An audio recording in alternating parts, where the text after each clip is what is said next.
The United States is facing a deepening student loan crisis. The consumers that have a whole lot of debt really are struggling to survive. We're gonna be broke. America is the richest country in human history. Yet somehow, millions of Americans are drowning in debt. Credit card debt, student loans, car payments, mortgages. Even the United States government itself owes trillions of dollars. The U.S. federal budget is on an unsustainable path. And every second, that number keeps growing. So how did this happen? How did debt go from being considered dangerous to becoming the foundation of the entire economy? Because modern America doesn't just use debt, it depends on it. This is the story of how America became addicted to debt. For much of American history, debt was feared. People avoided borrowing unless absolutely necessary. Owning things outright was considered responsible. Saving money mattered. Living beyond your means was shameful. But after World War II, America changed. The economy exploded. Factories boomed. Suburbs expanded. And millions of families suddenly wanted homes, cars, appliances, televisions. Businesses realized something important. Most Americans couldn't afford everything immediately, but they could afford monthly payments. And that changed the country forever. In the 1950s and 60s, credit cards began spreading across America. At first, they seemed harmless, convenient, modern, a way to buy now and pay later. Banks loved them because debt creates interest, and interest creates enormous profit. Soon, credit wasn't just available, it became encouraged. Advertisements told Americans, "You deserve this. Upgrade your life. Buy happiness." Consumption became identity. The economy increasingly relied on people spending money they didn't actually have. And for a while, it worked, because rising wages made the system feel manageable, until everything changed.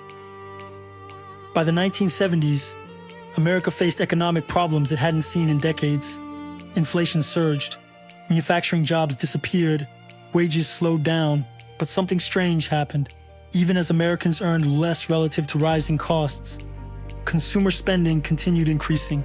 Why? Debt. Instead of fixing declining affordability, the financial system simply gave Americans more borrowing power.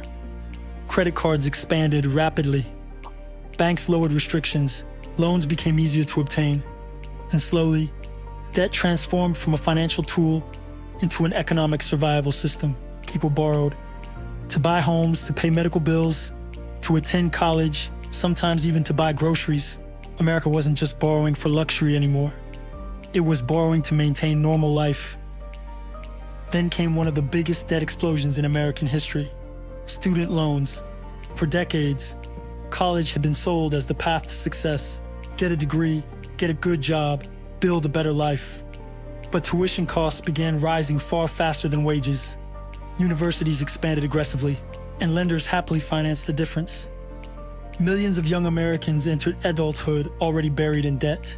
Some owed $20,000, $50,000, even hundreds of thousands of dollars before they earned their first real paycheck. And unlike many other forms of debt, student loans were extremely difficult to escape. Even bankruptcy often couldn't erase them. Entire generations became financially trapped before their careers even started. Then came the event that exposed how dangerous America's debt addiction had become. This here working the phone say a lot of their customers are freaked out waiting to see how low the Dow will go. They're focused on the Dow, not so focused on OPEC. Yes, OPEC did cut production by 1.5 million barrels per day. The 2008 housing crash. Banks had spent years handing out risky mortgages. Many people bought homes they realistically couldn't afford. But rising housing prices created an illusion. Everyone believed prices would continue climbing forever. Investors got rich. Banks made billions. Politicians celebrated home ownership growth until the bubble exploded. Suddenly, millions of Americans couldn't make payments. Homes were lost. Savings disappeared. Entire neighborhoods collapsed. And the global economy nearly fell apart, all because the financial system had become addicted to debt-fueled growth. Today, debt is more normalized than ever.